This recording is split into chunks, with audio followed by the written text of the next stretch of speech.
আপনার মনে আছে কিনা, আপনার মনে করে যে আপনি শেখ হাসিনারে প্রশ্ন করতেছিলেন গণভবনের একটা সমস্যা। আপনি শুধু বলছিলেন যে মাননীয় প্রধানমন্ত্রী আমরা স্বাধীনভাবে করতে পারবো কিনা, সেই মিডিয়া কাজ করতে পারবে কিনা। তারপর আপনি হ্যাঁ 15 সালে আপনাকে সে যেভাবে উত্তর দিছে, খালেদ মহিউদ্দিনের যে চরিত্র যেরকম চাইনাকে ধরা, আপনি এই যে ইউসুফ পারবেন, ইউসুফের সবাই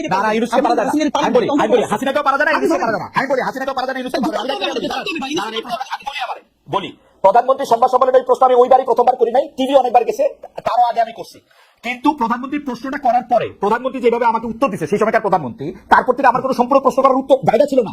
সংবাদ সম্মেলন সব ফালতু আবার পেত। ঠিক আছে, শেষ করতে দেন।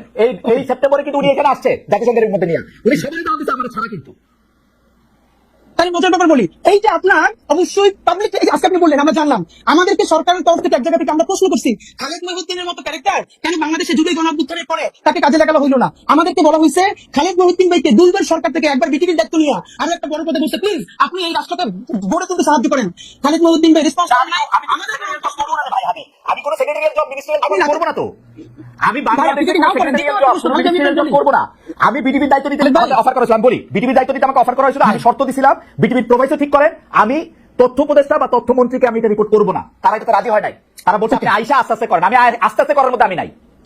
এটা আমরা জানলাম, কিন্তু খালেদ আপনার মানে আমরা ওই ভালোবাসার জায়গা থেকে বলি, আমরা তো প্রত্যাশা করছিলাম যে আপনি জার্মান থেকে যেরকম ইউএসএ গেলেন, আপনি জার্মান থেকে এই জুলাইয়ের পরে একবার কিন্তু বাংলাদেশ আপনার খালেদ ভাই দেখি নাই। আপনি আসলে হয়তো কি জানেন, আপনি অনেক মেকানিজমের সাথে কথা বললে, শহীদ পরিবারগুলোর সাথে কথা বললে, তাহলে আপনি আগে ফিল করতেন। আমার দিকে আলাপটা করলে কি মানে আলাপটা আমি আর আপনি আলাদা আলাপ করবো না। আপনি খালি আমাকে এই কথা বলেন, আমি সরাসরি প্রশ্নটা করি। এটা আমি কামাল ভাইয়ের কাছ থেকে আসলে জানতে চাইবো, কারণ আপনার কাছ থেকেই আমরা এগুলি সবচেয়ে বেশি শুনি। কারণ যারা আগে জুলাই নিয়ে কথা বলছে তাদের অনেকেই ছাড়ান দিচ্ছে, রিটায়ার্ড করছে, আপনি রিটায়ার্ড করেন নাই, আপনি মাঠে আছেন, আপনি কথা বলতেছেন। সেই জায়গা থেকে, সেই রেসপেক্ট থেকে আমি আপনার একটা ছোট্ট বিষয় জানতে চাইতেছি। মাত্র 1000 জনরে, যেখানে আমরা 8 লাখ কোটি টাকার বাজেট করি, মাত্র 1000 জন শহীদ, 1000 জন চরমভাবে আহত, এই 2000 জনকে ভরণ পোষণ করা, তাদের একটা খুশি করা, মানে আমি খুশি শব্দটা বলবো না, মানে তাদের খেয়াল করা, এটা তো এত বড় জটিল কাজ না। এটা কেন করা যেতেছে না? এটা ডক্টর মোহাম্মদ ইউনূস আপনি প্রথম কেন এর জন্য আপনি অভিযুক্ত করতেছেন না, এটা আমাকে একটু সারপ্রাইজ করতেছে। মানে আর কাউরে এখানে অভিযোগ করার বুঝি না। খালেদ ভাই জি, এই একই আপনি যেটা বলছেন না, এই দাবিতে ইনকিলাব মঞ্চ একদিন অনশন করছে যমুনার সামনে, ঠিকানা আমার নিজে ব্রিফিং দিচ্ছে, তখন ঠিকানা থেকে দিয়ে বলছে ভাই খালেদ ভাই টিভি থেকে আসছে, এবং প্রধান উপদেষ্টাকে বলছি এই যে কালেক্টিভ ব্যর্থতা, এই ব্যর্থতার ইনাম হলেন আপনি। মাত্র 1000 হোক 1500 হোক, যে শহীদ পরিবারে পুনর্বাসন করতে পারেন নাই, আহতদেরকে সর্বোচ্চ চিকিৎসার জন্য ডেটাবেস তৈরি করতে পারেন নাই, এর সমস্ত ব্যর্থতা এই সরকারের, আর এই সরকারের ইনাম হিসেবে সমস্ত ব্যর্থতা আপনার। আপনি কোন যত সুন্দর করে কথা বলেন এটা নিয়ে কাবারি হবে না। এই দাবিতে ইনকিলাব মঞ্চ সকাল থেকে সন্ধ্যা পর্যন্ত যমুনার সামনে অনশন করেছে। তারপরে তার একান্ত সচিব এসে আমাদের কাছ থেকে স্মারকলিপি নিছে যে অতি দ্রুত তারা এটার ব্যাপারে ব্যবস্থা নিবে, এরপরও নেয় নাই। এখন কোন ভাষায় বললে, কেমনে হাত ধরলে, কেমনে পা ধরলে এই কাজটা হবে এটা আমরা জানি না। এবং ডক্টর ইউনূস যদি আমাদেরকে বলেন যে এইভাবে বললে উনি কাজটা করবেন, তাও আমরা করতে রাজি, কিন্তু উনি বলতেছেন না। আপনি কি বলেন ওনারে, উনি তো আমার বাপের চেয়ে 20 বছর বয়স। এই গত প্রেস মিটিং যেটা করেছি সেইখানে ওনারে যা বলছি আমার মনে হয় উনি সারা জীবন এটা শুনেন নাই। আমরা কি চাই, ওনাকে দিয়ে অন্তত ন্যূনতম সেই কাজটা হোক যেটা পলিটিক্যাল পার্টি চাইতেছে না। ওনার এই জন্য এক হাত ধরে রেখে আর হাত ধরে দাঁড়িয়ে যে ন্যূনতম সংস্কারটা ওনার মাধ্যমে হোক, ওনার আন্তর্জাতিক এই স্বীকৃতির মধ্যে দিয়া, আর তো কিছু না ভাই। উনি তো আমার দাদা খালু ফুফা না। ইনকিলাব মঞ্চ আজ পর্যন্ত এই সরকারের কোনো একটা পয়সা তো দূরের কথা প্রোগ্রামে পর্যন্ত উপস্থিত হয় না। এই যে ঘোষণাপত্রের প্রোগ্রাম আছে, ইনকিলাব মঞ্চের মুখপাত্র হিসেবে আমি ভিতরে দাওয়াত পাইছি ওনার, কিন্তু ভিতরে যাই নাই। আমি আমার ভাই বোনদের নিয়ে রাস্তায় ভিতরে দাঁড়িয়ে শুনছি, ভিতরে যাওয়াটা প্রয়োজন মনে করি না। কিন্তু ওনাকে চূড়ান্তভাবে শেষ পর্যন্ত ধরে রাখতে চাই কেন? এই জুলাইয়ের মধ্যে দিয়ে কিছু সংস্কার হবে। বাংলাদেশের রাজনৈতিক দলগুলোর সমস্যা হলো তারা প্রেস ব্রিফিং করে প্রধান উপদেষ্টা অন্যান্যদের সাথে সামনে এসে বলে আমরা তো কোনো নির্বাচনী ভালো রোডম্যাপ পেলাম না। কিন্তু যারা যখন প্রধান উপদেষ্টা বা অন্যান্য উপদেষ্টাদের সাথে বসে, তখন একদল বলে আমার তথ্য বাংলা লাগবে, আরেক দল বলে আমার অমুক ইউনিভার্সিটির ভিসি লাগবে, আরেক দল বলে আমার স্থানীয় সরকারের সচিব লাগবে। এই ভাগ বাটোয়ারাটা দেওয়ার পরে যখন তার মন মতো হয় না, তখন বাইরে গিয়ে প্রেসার দেয়। মুশকিল হলো তারা এই সরকারকে সামনে রেখা তারা সবাই নিজের মতো আকার গুছিয়ে নিতেছে, কিন্তু ফেল করলে সরকার লাভ হইলো বিএনপি, লাভ হইলো জামাতের, লাভ হইলো এনসিপির, কিন্তু ফেল করলে কে সরকার করবে? নাম্বার 2, গত 4 বছরে খালেদ আপনি একটা জিনিস ভালো করে নোটিস করছেন যে গত 4 মাস ধরে আপনি দেখবেন যে ইউনূস সাহেবের সেই স্পিরিট, সেই ভোকাল নাই। উনি মনে হচ্ছে যেন কোন একটা আপোষের মধ্যে দিয়ে যাচ্ছেন, রাইট? এটা তো সত্য কথা। ওনাকে আমরা বলেছি যে দেখেন আপনার আলোচনায় বুঝে যায় আপনি, হ্যাঁ লন্ডন বৈঠকের পরে বুঝে যাচ্ছে যে আপনি আর্টিফিশিয়াল কথা বলেন, আপনি আনস্ক্রিপ্টেড বলতেন, আপনি স্ক্রিপ্ট থেকে বলেন। এর একটা বড় ঝামেলাটা হলো এই সরকার মনে করেছিল ইউনূস সাহেব যে এনসিপির যে ভাইরা আছে তারাই হলো তার ভ্যানগার্ড, একমাত্র ছাত্র জনতা, তার চারপাশে একটা লেয়ার তৈরি করা হয়েছে। একমাত্র অল্প কিছু লোকজন ছাড়া আমি আপনাকে এবার বলতে পারবো পিলখানা কমিশনের মতো গুরুত্বপূর্ণ কমিশন, গুম কমিশনের মতো গুরুত্বপূর্ণ কমিশনের সদস্যরা 1.5 মাস ধরে প্রধান উপদেষ্টার সাক্ষাৎকার পান না। আপনি ভাবেন, মানে এমন একটা লেয়ার মানে এবং আরো বলি আর্মি সেক্রেটারি ওনার সাথে যিনি আছেন সম্ভবত যে সচিব তার ক্লিয়ারেন্স ছাড়া তার কাছে কেউ যেতে পারে না। তো এই যে এটা হওয়ারই কথা, মানে সরকার প্রধানের হওয়ারই কথা, কিন্তু ভাই আপনি দেখেন গুম কমিশনের মতো একটা সিরিয়াস কমিশন, পিলখানা কমিশনের মতো একটা সিরিয়াস কমিশনের মেম্বার যদি তার সাথে 10 মিনিট কথা বলতে না পারেন তাহলে তো কাজ শেষ করে যাবেন। এর মানে হলো তার চারপাশে এরকম একটা বলয় তৈরি করা হয়েছে, এই বলয়টা আমরা বলেছি বাবা ভাঙেন। এই বলয়টা না ভাঙলে আপনি যেটা মাসুদ ভাই বলছেন যে উনি বাংলাদেশের মানুষকে চিনেন না, দেখেন উনি বাংলাদেশের মানুষের চিনছিলেন বলে গ্রামীণ ব্যাংকে সফল করতে পারছেন, কিন্তু এই যে ওনাকে ব্র্যাকেট বন্দি করতেছে কারা? রাজনৈতিক দলগুলো। কিরকম?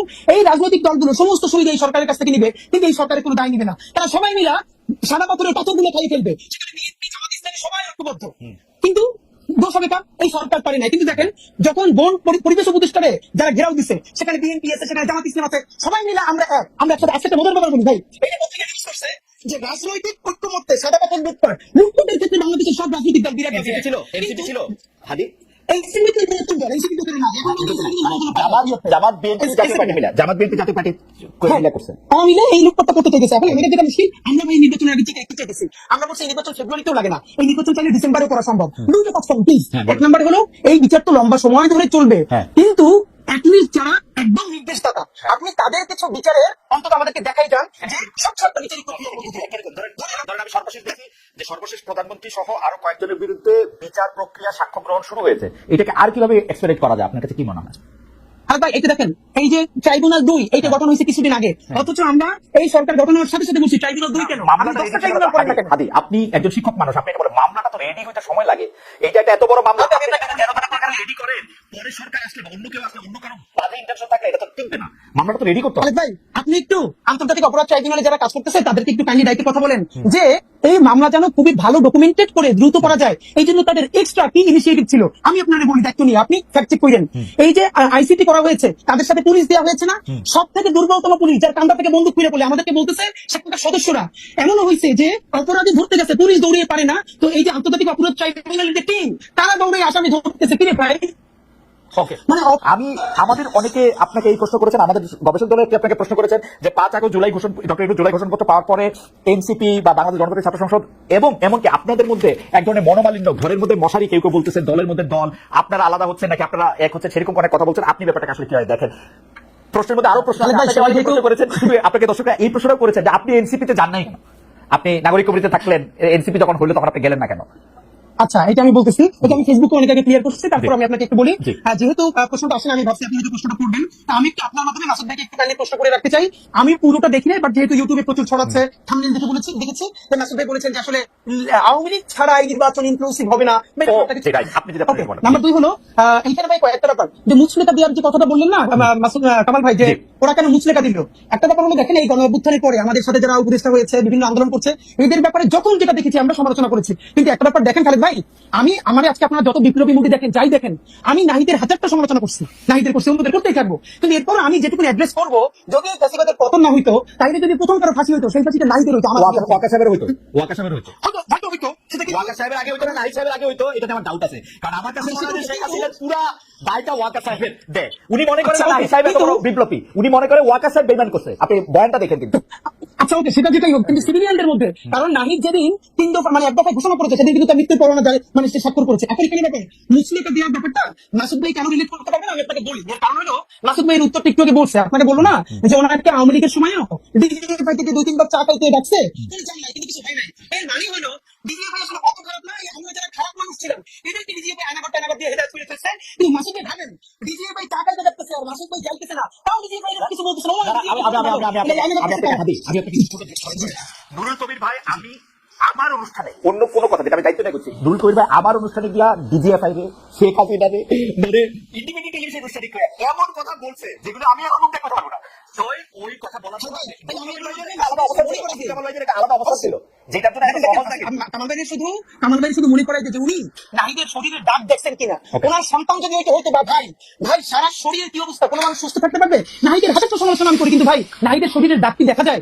তো এইটা হলো একটা প্রশ্ন, শুধু মুসলিমের উত্তর পাবেন। নাম্বার 2, এই সরকারের ভাই বললো না যে ভাই দেখেন আমি নিজেও বলি এই সরকারের যারা উপদেষ্টা হয়েছে ছাত্রদের প্রথম হলো কে তো হয়েছে এই প্রশ্নটা পরে আমাদের এই আন্দোলনের বাসের কেল্লা ঢাকা বিশ্ববিদ্যালয় যখন একদম মুক্ত হয়ে গেছে, পুরো আন্দোলন মরে গেছে, তখন এই আন্দোলনকে নতুন করে জীবন দিয়েছে, বাঁচিয়ে রেখেছে প্রাইভেট বিশ্ববিদ্যালয় শুরু থেকে শেষ পর্যন্ত সামনে এই পুরো ঘটনার সাক্ষী যে কি হয়েছে। সুতরাং এখন কথা হলো ভাই ধরেন 10 জন উপদেষ্টা নিবে ছাত্রদের মধ্যে থেকে, তাইলেও কি সকল প্রাইভেট বিশ্ববিদ্যালয় থেকে একজন করে নেওয়া সম্ভব? বাকি যে হাজার হাজার হবে না, সেও তো প্রশ্ন তুলবে, এটা কোনো প্রক্রিয়া না। কিন্তু আমরা বরং যেটা করতে চাই, এই যে 2 জন ছাত্র উপদেষ্টা হইলো, এখানে তো 2 জন না ঠিক হয় না, এই সরকারের একমাত্র বৈধতা এই ছাত্র উপদেষ্টা তাদের সাথে আছে। কারণ যখনই তারা চাপে পড়ে কোনো হকাজ কইরা, তখন বলে আমাদের সাথে ছাত্ররা আছে, কিন্তু ছাত্ররা যে দাবি জানায় সেগুলো সে ডক্টর ইউনূস একটা বাস্তবায়ন করে না, ক্যাবিনেটে বাস্তবায়ন করে না। কেন করে না? কারণ এই ক্যাবিনেটের অনেকজন উপদেষ্টা ইতিমধ্যে আমার কিন্তু তাই মনে হয় যে আপনি কি সেটা বলেন যে 7 জন উপদেষ্টাই বা 10 জন উপদেষ্টাই ছাত্রদের থেকে নেওয়া উচিত ছিল? আমি মনে করি 3 ভাগের ন্যূনতম 1 ভাগ, 3 ভাগের ন্যূনতম 1 ভাগ ছাত্রদের মধ্যে থেকে নেওয়া উচিত ছিল। এবং এখান থেকে অবশ্যই আমি 22 জনের 3 ভাগের একবার আপনি 8 জনের কথা বলতেছেন যে এবং আমরা সেখানে প্রেস ব্রিফ করে বলেছি এইখান থেকে প্রাইভেট বিশ্ববিদ্যালয় থেকে নিতে হবে মিনিমাম 2 জন। আমাদের নারীরা যদি না নামতো, জীবনে জুড়েই সফল হতো না। একজন কই নারী শিক্ষার্থী কই? এই আমরা বলেছিলাম, তখন আমাদেরকে বলে যে নারীরও এক্সপার্টিস আছে কিনা। তখন আমি প্রশ্ন করছি, এই যে উপদেষ্টাদের মধ্যে মিনিমাম 5 জনের নাম বলতে পারবো যাদের কোনো এক্সপার্টিস নাই, তাদেরকে যদি রাষ্ট্র পাতে পারে, তাহলে আমাদের 2টা বোন এই সমস্ত নারীদের মধ্যে থেকে, ছাত্রীদের মধ্যে থেকে উপদেষ্টা হইলে আমরা ইনক্লুসিভ ফিল করতাম না, ইনক্লুডেড ফিল করতাম না। আমাদের প্রাইভেট থেকে 2টা ছাত্র যদি থাকে, কমিউনিটি মাদ্রাসা এত জীবন দিছে, ধরেন মাদ্রাসা থেকে একটা ছেলে, প্রাইভেট বিশ্ববিদ্যালয় থেকে 2টা ছেলে, নারী শিক্ষার্থীদের মধ্যে থেকে 2 জন বা 1 জন, তবে আমরা সবাই ইনক্লুডেড ফিল করতাম। এই যে না করে যেটা হইছে, এখন ছাত্র জনতা ইনক্লুডেড ফিল না করে যারা মাহফুজ, যারা নাহিদ, যারা আসিফ উপদেষ্টা পরিষদে গেলেন কেন? এবং ডক্টর ইউনূস যখন ক্লিনটন ফাউন্ডেশনে মাহফুজ সাহেবকে পরিচয় করে দিচ্ছেন, উনি হচ্ছেন এই আন্দোলনের মাস্টারমাইন্ড। যখন শফিক সাহেব বলতেছেন যে এই আন্দোলনের পিছনে ছিল সেই, তখন ওনারা খুব আরাম করে মৃদু মৃদু হেসে এটা উপভোগ করতেছিলেন কেন? ওনারা কেন বললেন যে আমাদের ভাই বোনরা না আসা পর্যন্ত আমরা থাকবো না এখানে? দেখেন, এই জন্যই বলছিলাম যে মাহফুজ আলমের ব্যাপারে আমরা একটা পরামর্শ দিয়েছিলাম, এইটা কিছুদিন আমার মনে হয় বাস্তবায়ন হয়েছে। যেমন আমি বলছিলাম, ওনার হাত থেকে ফোন কাইটা নেওয়া হোক, উনি যখন পোস্ট করতে চাইবেন, এটা প্রধান উপদেষ্টা দেখে পোস্টটা দিয়ে দিবেন। এরপর অনেকদিন চুপচাপ ছিল, এরপর সরকার কিছুটা নিরিবিলিও ছিল। তো এখন আমাদেরকে যদি এগুলোই চলানো লাগে, তাহলে আমরা দেশ চালাই। আচ্ছা ঠিক আছে, এগুলি বাদ দেন। আসলে আমরা এখানে মাহফুজ সাহেব ভাই, আপনি যদি এইটা বলেন, আপনি এনসিপি কেন করেন নাই? নাগরিক কমিটিতে আপনি ছিলেন, তারপরে আপনি এনসিপিতে কেন আসেন নাই? আমি ইনকিলাব মঞ্চকে মিনিটের মধ্যে যদি আপনি বলেন যে ইনকিলাব মঞ্চকে আপনি আসলে কি দেখেন? এটা কি একটা প্রেশার গ্রুপ, একটা মব চালানোর জিনিস, এটা কি আসলে কি ভাই? কি খালেদ ভাই, আপনি যে কাজটা করছেন, এটা হলো প্রতিবাদ জানাই। আপনি মব নিয়ে বলবেন তো, এই জন্য মবের উপর অনেক লেখাপড়া নিয়ে আসছিলাম, 3টা পৃষ্ঠা এনসাইক্লোপিডিয়া থেকে শুরু করে সব নিয়ে আসছিলাম। আমার সাথে মব করে আপনার সাথে দায়িত্ব নিয়ে বলি, ইনকিলাব মঞ্চ গত 1 বছরে 100-এর উপরে রাজপথে প্রোগ্রাম করছে, সিরিয়াস প্রোগ্রাম। কত প্রোগ্রামে ইনকিলাব মঞ্চ কোনোদিন কারো গায়ে হাত দিয়ে দূরের কথা 1 টাকা জিনিস নষ্ট করছে? প্রমাণ যদি দিতে পারেন, তাহলে জীবনে আমি কিন্তু আপনাকে ফলো করি, ইনকিলাব মঞ্চকে ফলো করি। আমি বলতেছি এটাকে আপনি কি বলতে চান? কারণ এক একটা তো বাংলাদেশের জুলাই অভ্যুত্থান অনুপ্রাণিত বাংলাদেশ পন্থী স্বাধীনতা সংগ্রামের টিকিয়ে রাখার জন্য একটি সাংস্কৃতিক প্ল্যাটফর্ম। তাদের বিরুদ্ধে প্রতিবাদ করেন, কারণ এটাও এখন একটা বড় ঢাকা বিশ্ববিদ্যালয়ের এক শিক্ষার্থীকে একজন যে তিরস্কার করেছিল, তাকে শাহবাগ থানায় গ্রেপ্তার করা হলো। এরপর কেউ কেউ দিয়ে তাকে মুক্ত করার চেষ্টা করলো। আমরা তাদের বিরুদ্ধে সব থেকে বড় ভূমিকা নিয়েছি। আমরা বলেছি এইসব অসভ্যতা বন্ধ করতে হবে, এবং অবশ্যই যারা মত করতেছে এটা বিচার করতে হবে। কিন্তু ভাই, এই যে যেটা বলি, বাংলাদেশে গুগল সার্চ করলে মব লাগলে খালি 1 বছরের নিউজ আসে। এই মব তো সন্ত্রাস শুরু হয়েছিল রাষ্ট্রীয় পৃষ্ঠপোষকতায় শাহবাগের সময়। দেখেন কোথাও মব বলতেছে না, সেই মব কোথায়, এটা আমরা খুঁজতে চাই। না না না না, কেউ বলতেছে না, না বললেই কোনো কিছু মব না হয়ে অন্য কিছু হয়ে যায় না। এটা শফিক সাহেবের স্টাইল, মব না বলে সন্ত্রাস বলা। কিন্তু মব আসলে তাই শাহবাগে এটা তোলা হয়েছে, এই আইন বাতিল করে অন্য একটা আইন করতে হবে এটা করার জন্য। সেটা ঠিক আছে, আপনি কেন এনসিপি করেন না সেটা যদি এক লাইনে বলতেন অনেক দর্শকের। আমি এনসিপি করি নাই ভাই, আমি জাতীয় নাগরিক কমিটির কেন্দ্রীয় সদস্য ছিলাম। যখন একটা পলিটিক্যাল ফরমেশনে যাবে, তখন আমার মনে হয়েছে যে পলিটিক্যাল পার্টি জুলাই অভ্যুত্থান অনুপ্রাণিত অবশ্যই একটা লাগবে। কিন্তু সবাই যদি পলিটিক্সে যায়, দেখুন এখন আমাকে বিএনপি গালি দেয়, আবার বিএনপি আমার কথা পছন্দ করে, জামাত গালি দেয়, জামাতও পছন্দ করে, কারণ আমরা জুলাইয়ের একটা প্রেশার গ্রুপ হিসেবে সবাইকে একতাবদ্ধ রাখবার চেষ্টা করছি।